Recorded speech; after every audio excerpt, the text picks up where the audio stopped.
Welcome to We Are Overcomers WAO podcast. I am your host, Sonia. On this episode, we have Black women in technology. And my guests today are Dawn Thompson and Santana Peck. And these are women who are movers and shakers in technology as Black women. I would like each of my guests to introduce themselves. Dawn, introduce yourself to the audience. Sure. I'm Dawn Thompson. I'm in the technology space. I've been in the technology space for 19 years. My journey into technology has been interesting that I know that we'll touch on later on into the conversation, so I won't speak too much on that now. But I have been in the space in terms of software as a service, and I have worked in the software as a service industry in the private sector. So selling to private companies, but then also in the public sector, selling to K-12 school districts and state Department of Education organizations. Great, wonderful. Santana. Yes. Hello, I'm Santana Peck. I have been in technology since 1989. I started off in the public sector, working in corporate as an IT systems administrator. And I was there and then switched into the nonprofit sector, opening and starting my own technology after school and summer program for kids. And that led me to where I am today, which is running programming in the high schools. As contractors for the high school, my organization provides technology programming classes for right now we're at Perspectives. We started with Perspectives in Noble Street and looking to grow into other high schools as well, in both in-classroom programming for tech as well as the after-school programs, and still running our own summer program, which is solely focused on Kid Tech. But during the school year, in the school where we do get the students certified, we have 70% across the board, I would say collectively, about a 70% success rate on getting students, high school students, certified in Adobe products. And that's been what I've been doing since I came out of school, is just giving what I got from school, what I learned, giving it back to the community. Makes me happy. As frustrated as I can be, I'm still happy. That is so wonderful. Thank you so much.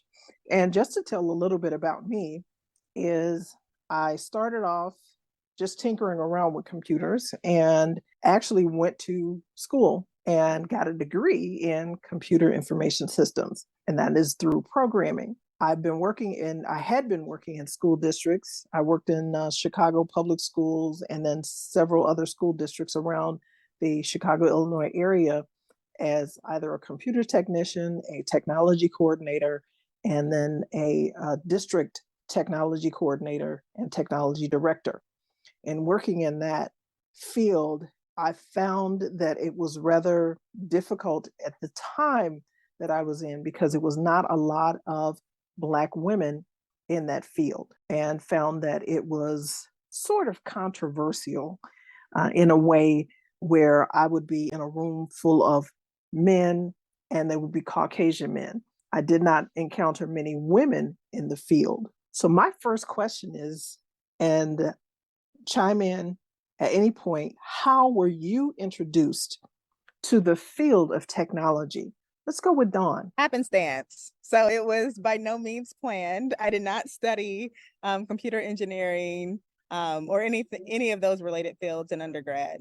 And when I graduated from the University of Chicago in 2005, I was at a point where I wasn't necessarily sure what I wanted to do, and narrowing down the direction to go in was a very difficult process for me. And in the end, I did accept a position at a instructional software company. And I was nervous because I did not have the background in software, technology, IT by any means. And I also was new to sales. So it was a space where it was like being thrown in and drinking from a fire hose and finding myself to be a minority in every sense of the word. So, being a woman, being a Black woman, and the area that I was managing was the state of Tennessee, which was also an area that was very new territory for me. When I started in Tennessee, there were two superintendents that were of color. So there was a Hispanic superintendent and there was a Black superintendent. But for the most part, who I was meeting with and having conversations with was also a space where I was trying my best to navigate the social space along with building credibility for my know-how in software. And then it was also at a time when software was transitioning from that on-premise license to cloud-based servicing. So while now I am very firmly rooted in software as a service, because that is where, a lot of the newer developments are happening. At the time, it was such a big transition that was taking place in software, and I didn't know what I didn't know. So because I didn't know what I didn't know, I tried my best to figure it out, just going through the process and, trying to maintain my sanity and trying to build credibility along the way. Yeah, that's great. It's always like that. It seems in that. And Santana, give us your how you were introduced to the field of technology. All right. Well, I was introduced. It was not my first thing. I never even thought I'd be where I am today in technology or a teacher or instructor. Those were not the things that I was supposed to be. Growing up, I thought I was going to be a doctor. Um, I went to school, did all everything I was supposed to do, and realized my personality cannot handle violence. But I enjoyed the premise, the thing of with being a doctor, you're never doing the same. This is what I felt. You're never doing the same thing. It's always a different patient, and it's not always the same solutions. But sometimes, you can use the prior knowledge to get you where you are with the new patient, right?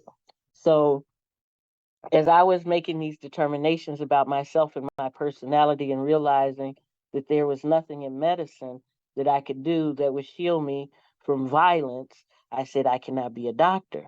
So then I said, what else can I do that's going to keep me going? That's going to, challenge my brain every day where I'm not bored because I always say I have attention deficit disorder, adult ADD, right? I get bored fast. So I came out of school, I left school, and I started working in healthcare. And when I was in healthcare, I was just sitting at a computer where I had no control. And so I was growing bored real fast. And somebody said to me, well, why don't you go and check out DeVry and see, if computers might be interesting to you? I said, that's a good idea. So I went to DeVry, had not done a personal computer anything. The only time I had my hands on the computer was at work, and that was like the mainframe in healthcare, just looking at a black screen, reading what was on it. I went to DeVry, and this was at the Chicago campus. And the speech that they gave, I signed up and gave them my money right away to start school at DeVry and get into computers. But the issue that we had there was, don't say anything, Ansonia, was the only thing at the Chicago campus that they had was programming. And I said to myself, I've worked in a file room before training people. There's absolutely no way that I can sit in front of a computer and do all this programming, just me and this computer and no human contact, and be happy. And that's when they introduced me to the DuPage campus that had networking. And I was like, yes. So if the network goes down, I got to figure out why it went down. It's not the same all the time. And it was like to me, it was like being a doctor. Are like being a doctor. They're my patients. I get to interact with people, but I don't have to stay interacted with angry people. You tell me what's wrong, and now I'm going to be the doctor and go in and fix it. And so I was really, really excited about that aspect of technology. And so that's where I went in. Now, coming out of school, I looked around me, and I worked in the financial industry at first as a systems administrator. Loved it, loved it, loved it. But the thing that I didn't love was that in the summertime, and I'm not hating on anybody, but in the summertime, they would bring their kids to work with them when they were out of school. And they would have the 12-year-old and 13-year-old kids sitting next to me and say, "Hey, Satana, we're going to bring the kids in and we need you to teach them some stuff about technology." And they'd have these thick books, for servers and what have you. And I'm thinking to myself that I have to take and teach these kids how to run a server. You want financial industry to teach them this at 12 years old, and I just paid how much money for this degree? And then when I leave here working in this firm with all of this money, I'm going back in my community where there are no computers in the classrooms. How are we supposed to compete? And so that frustrated me. And I said, as much as I love this, I can't just talk about being about technology and what's not in my community. I need to make it happen in my community, which is what then spearheaded me into teaching children, leaving my corporate job to open up a not for profit and teach kids how to build computers. And this was back in 2005. There Yeah. really, that deficit, that digital divide was real. And Yeah. so we started teaching the kids how to build the computers, teaching them about the computers, and then the schools start calling us to come and teach our programs in their schools. Great. And So, I've been there doing that and happy since. and we're actually going to delve more into that as well. The reason why Satana told me to stop, not say anything at the time, was because Satana and I actually met at DeVry, and I was in the programming area and did not realize it at the beginning that that was the top program that they offered there. And I was like, man, it was funny. It's just really interesting in that. And now I'm going to ask this question because I found out when I was working in a school district and dealing with young people, and like I said, we're going to talk more about that later. But dealing with young people, I know for a fact that there was one young lady that came up to me and said, I want to do what you do. I was the technology coordinator for a small school district in Illinois.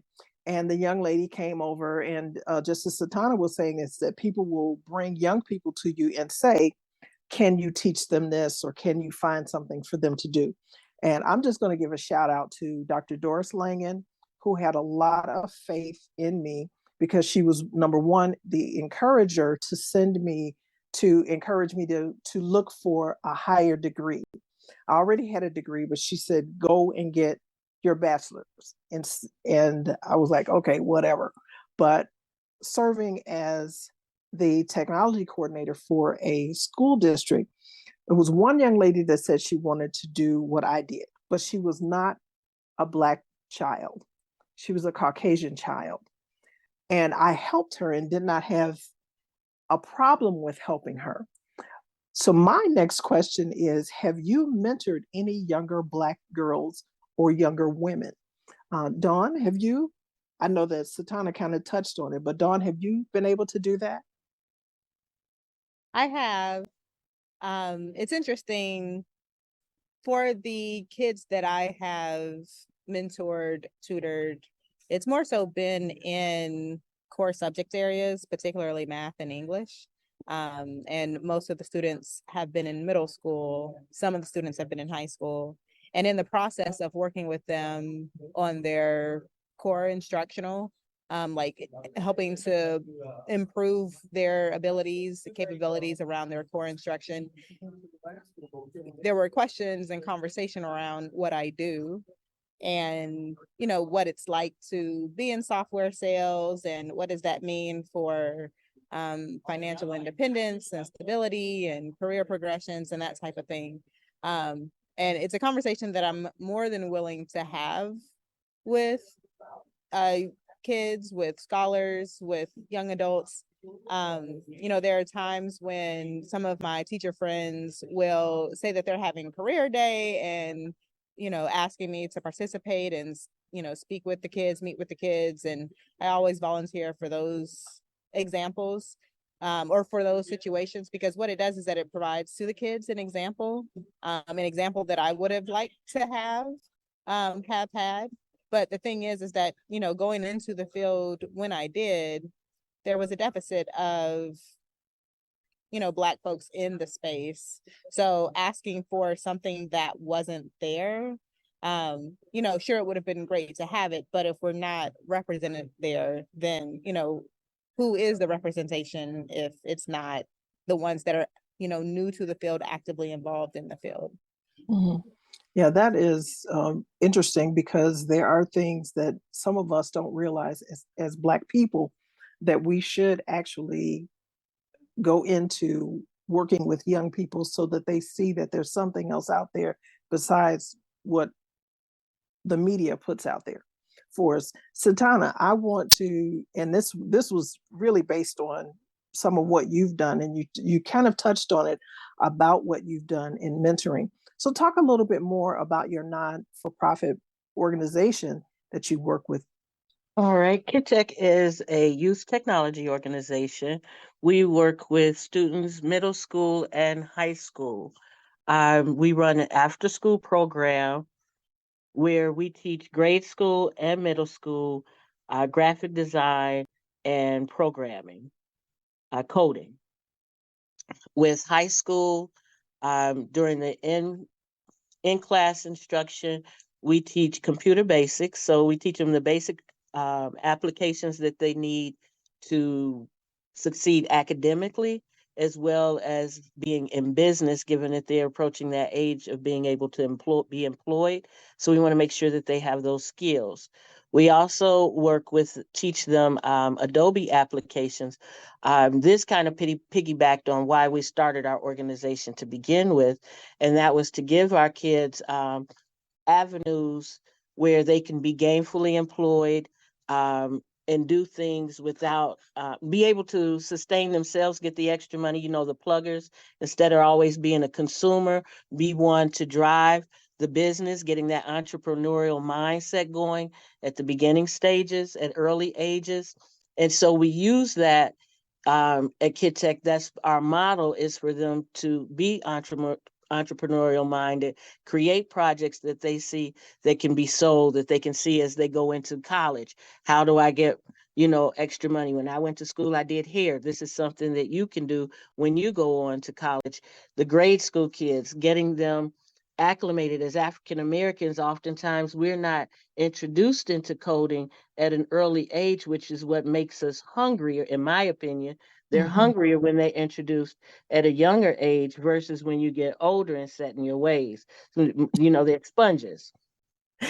So our organization is out there to mentor kids in technology and technology programming. We partner with other organizations for engineering.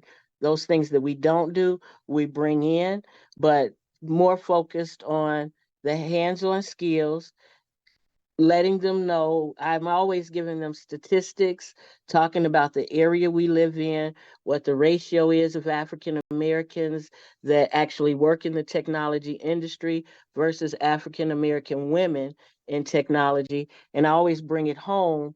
When I'm standing in front of the classroom each and every year, I always let them know that I am here as a representation and a reflection of you and what you can do. I am Black. I am a woman. I am LGBTQ. I touch everything that people shun or where the numbers are low. I am in all of that. However, I am successful and so can you. And I'm always pushing the girls to have voice. Speak out, speak up. Speak out, Mhm. speak up. When I have the girls in the after school programming, I'm always putting them in the lead positions and pushing them to let their voices be heard. And That that's a was something that I experienced at DeVry and at the DuPage campus. The white with that was mostly white males. So when they would silence, where I felt they would silence me, and I didn't have the information or the knowledge or the knowledge, right? experience. Mhm. Because they had all of it and I didn't, it would quiet me. So when then I'm in the classroom, I force them to speak up. We do group projects that force them to rotate who is leading, who's doing what. So the girls, where there's no opt out here, we need to be heard. And I think that those are the type of things that are needed for them to feel their voices can be heard at an early age. This is a safe space. Let's get it out.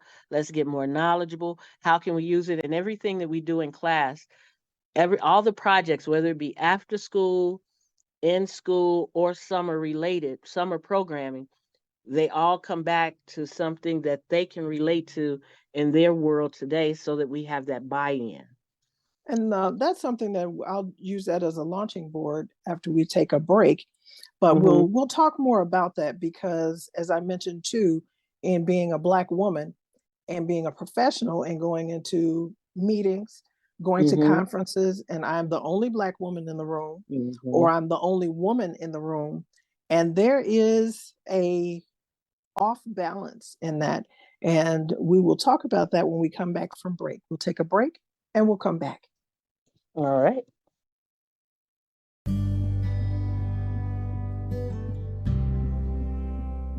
This episode has been sponsored by Nelsie IT. The disaster has happened. We were all caught off guard March 2020. And in many cases, there is now a rebuilding process which must take place.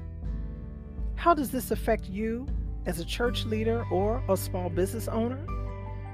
With over 20 years of experience, we can help you create an emergency response and a business continuity plan for your church or your small business. We discuss methods of preparing for the next emergency or disaster. Here are a few things we can speak to you about for your church. How to continue communicating with your congregants without access to your physical location. How do members reach the leadership staff? What about church records? Are they safe and available? And here are a few things we will cover for small business. Communicating with your customers and meeting their needs and/or orders. Do you have a backup process to keep your business records safe? We can talk about technology, security, and record keeping. For more information, contact us at 708-762-3587. That's 708-762-3587. And we can discuss how you can feel more comfortable in creating a emergency response plan and or a business continuity plan.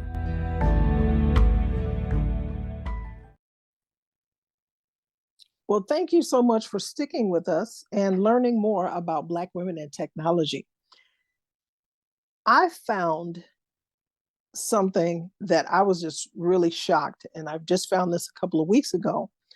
There is an Afrotech conference. Oh my gosh, if that had been around when I first started in technology, I think I would have just exploded with this. And it's going to take place, and not to give them a plug, but I'm giving them a plug.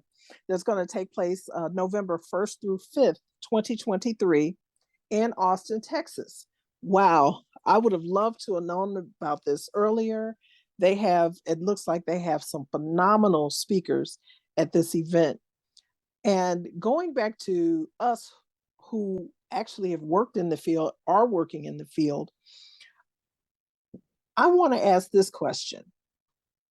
What difference do you want to make in the world of technology? Dawn? That is a loaded question. Um, the thing about my experience in technology is that it's always been at the cutting edge. So, that transition from on-premise to software as a service, and how software as a service has created innovations that, in some ways disrupt the status quo and creates new ways of thinking and doing things, and streamlines what previously has taken place.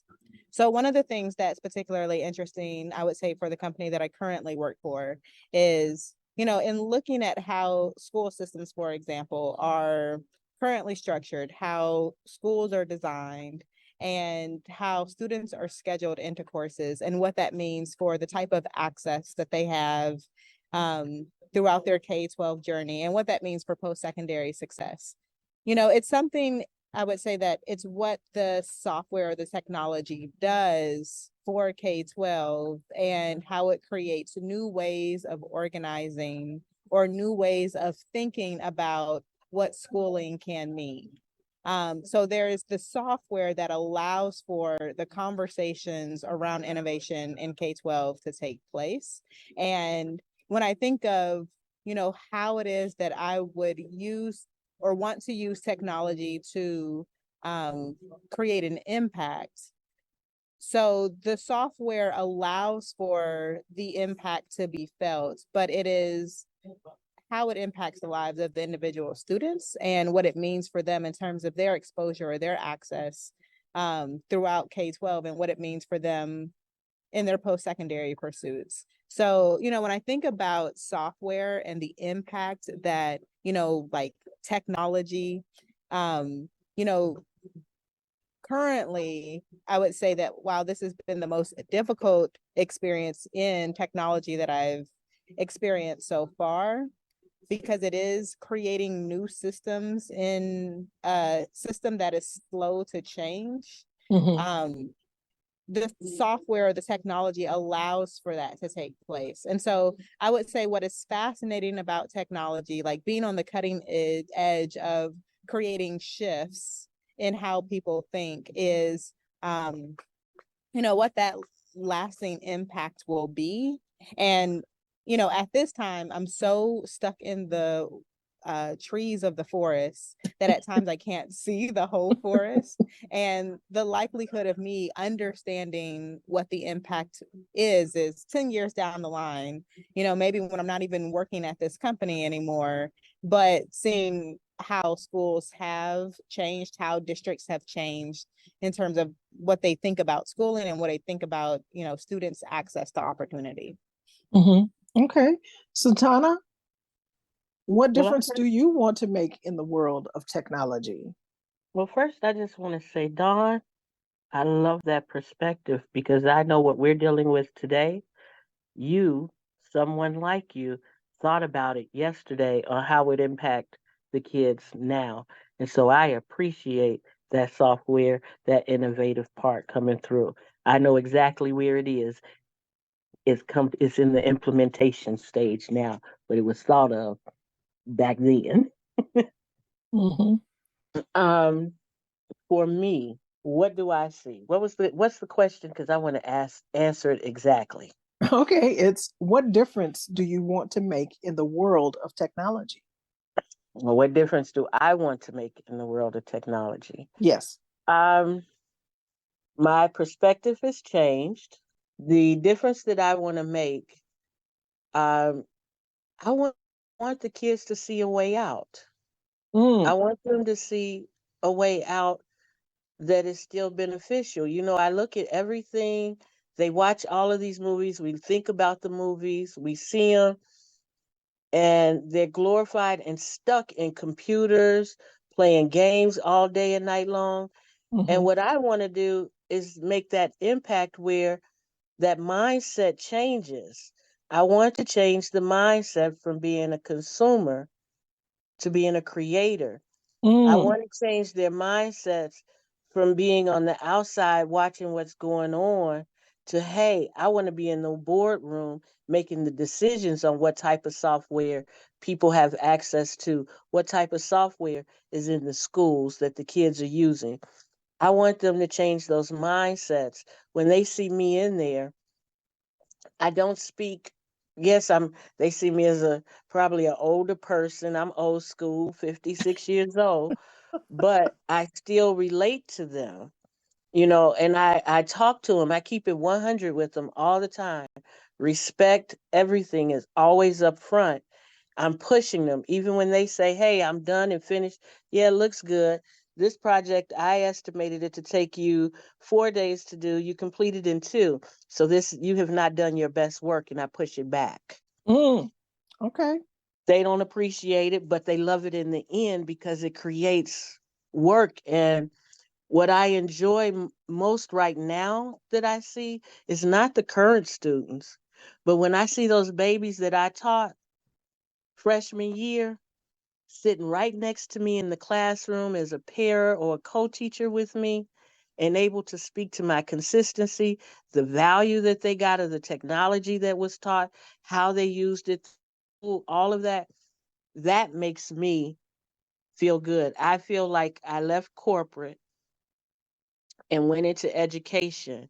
And when I hear the people that I taught stand in front of the classroom as teachers and talk about how technology, even though they didn't feel that it was going to be something that they would use, I don't want to be a graphic designer or anything like that, but they talk about how the structure, how being given a voice, how having another avenue for a stream of income, how all of that helped them. And that's what makes me continue to get up and go in to the schools and not switch back to corporate, is That knowing that I'm is, touching somebody. yes, that is the key there, is touching people, young people, in their mindset, Mm-hmm. because so many people have the youth, you do as I say do, don't have a creative mind, don't have a creative sensibility, just do what I do, follow this step, follow that step.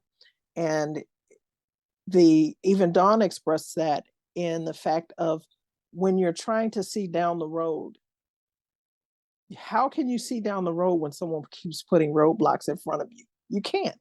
So you have to open up that mind, open up the world of technology. That's why I was excited when I found this Afrotech conference and seeing all the people. And if you're in technology and have seen this, I'm just excited about this. I wish I were a part of it. I really do. Because to me, it looks like it is just explosive with young, and Satana, you and I are about the same age. I'm a little older than you. But when you see that, and you see that older people are still in technology, this is something that doesn't age out. You can still work, as long as you're still working with your mind, Mm-hmm. it can help to build you. Dawn, you can open your mic too and chime in the sense that I know that I'm several years older than you. And how does it make you feel when you see someone who's older than you and as passionate about technology as you are? One of the things that I think about is the lineage. So for where I am, like, I know that there was the hardship and the struggle of those that paved the way. And, I've had some difficulty being a Black woman in technology, but I know that, the access that I have and the achievements that I have come from what has been paved previous. And so when I see older people in technology, I think to myself, and this isn't necessarily the most productive mindset to have, but I think, what more could they have accomplished? Because the passion is there, the interest is there, but what more could have been accomplished had the opportunity also been there? Um, and so that's one of the things that I think of, from the perspective of, how do we ensure that for those coming up, that level of of access to opportunity is broadened and not narrowed, and whether or not we are intentionally putting upcoming generations on the path to have that type of access, and whether or not collectively as a community we're having the conversation that continues to expand it. So it's easy when you're a minority in a field to like kind of close in on yourself because that space of community isn't readily apparent. And so, you know, even for you, in terms of Antonia, in terms of you, you know, realizing that, hey, there is this conference, and, you know, how could this conference have benefited me when, you know, let's say for you, you were in these conferences where you were the only woman or the only Black woman in that space. Like, how could this sense of community benefited me? And so, you know, one of the things that I think of is, you know, how am I giving back to the community? How am I broadening the space of opportunity for young people that are coming up? How am I intentionally not enclosing myself in this space that can feel isolating at times? And so the same way that there is, you know, lineage before me, you know, how am I contributing to what the lineage before me has created? And then how am I broadening the path for those that are also interested? And they may know that they're interested, or they may not know that they're interested, but the space of interest could still be there. And how am I sparking that? Yeah, yeah. And I talk about it to them from a standpoint that even with hair, how do they promote their business through hair? How can I get them to take technology into whatever, and see technology touches everything that they do? How can you implement it and be on the inside? How can you make this happen? How can you use it? These are the skills. You don't have to give your money to somebody else. You can do it for Right. yourself, or know when you hire somebody if they did it right. Right. Absolutely. And that is just part of why I wanted to do Black Women in Technology, because it's not really a lot of podcasts that are out there talking about that. Hopefully, we can spark that. And the excitement that I got about this conference that I found, maybe we can get some other young and even older, because I'm going to tell you, a computer, you can be 5 years old, you can be 105 years old sitting in front of a computer. And if you know what you're doing, you can utilize that as a tool and instrument. So there's no age discrimination in learning about computers. And I often tell people, especially when you're working with a database, you cannot break the database. The only thing you can do is unplug the power, and that's about it. Anything is fixable. Just listen to Santana. They fix everything. And as we come to a close on this episode, I hope that at some point we can do a part 2 of this and continue the conversation and maybe spark some interest in people, especially young Black people, in saying that there is a future in technology for you. There's a future in growth. And whether it be on the software field, whether it be on the repair or designing of your own programs. I am a programmer by trade, learning how to use these different languages to your advantage. And I would like to thank my guests for joining me this evening on We Are Overcomers podcast for this episode of Black Women in Technology. Black Women in Technology, mindful moment. We as Black women often encounter biases and stereotypes, but don't let that stop you. Seek groups that can help you excel even more when people are trying to hold you back. Look into groups like Black Girls Code or Black Women Talk Tech, or even Blacks in Technology or Black Tech Pipeline. Do some research and connect. Don't feel like you're alone. Someone else has been there, and someone else can show you the way, even when people try to put blocks before you.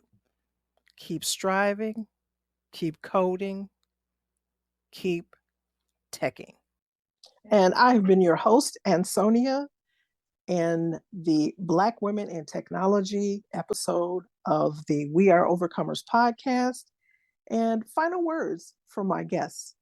I just want to say, Ansonia, thank you. It was a pleasure talking to you and meeting you, Dawn, and hearing what you do. And I'm just looking forward to us just continuing on with what we're doing and getting more women in technology. Likewise, thank you for the invite. This was an invigorating conversation. I appreciate being able to share ideas from different perspectives, and I'm passionate about expanding access to upcoming generations so that they see technology is for them. Are you one of those people who hate speaking in front of audiences? Would you like to enhance your communication and leadership skills? Then consider joining the Wrightwood-Ashburn Overcomers Toastmasters Club. Our club will help you conquer your fear of public speaking and teach you how to deliver messages that will win others over. Many times our jobs require us to speak in front of audiences to give PowerPoint presentations. If that's you, we invite you to join us, the Wrightwood-Ashburn Overcomers Toastmasters Club, every second and fourth Saturday between 10:30 a.m. and 12:30 p.m. Central Standard Time. Come join us online at WAO.toastmasterclubs.org. Then check out upcoming WAO events.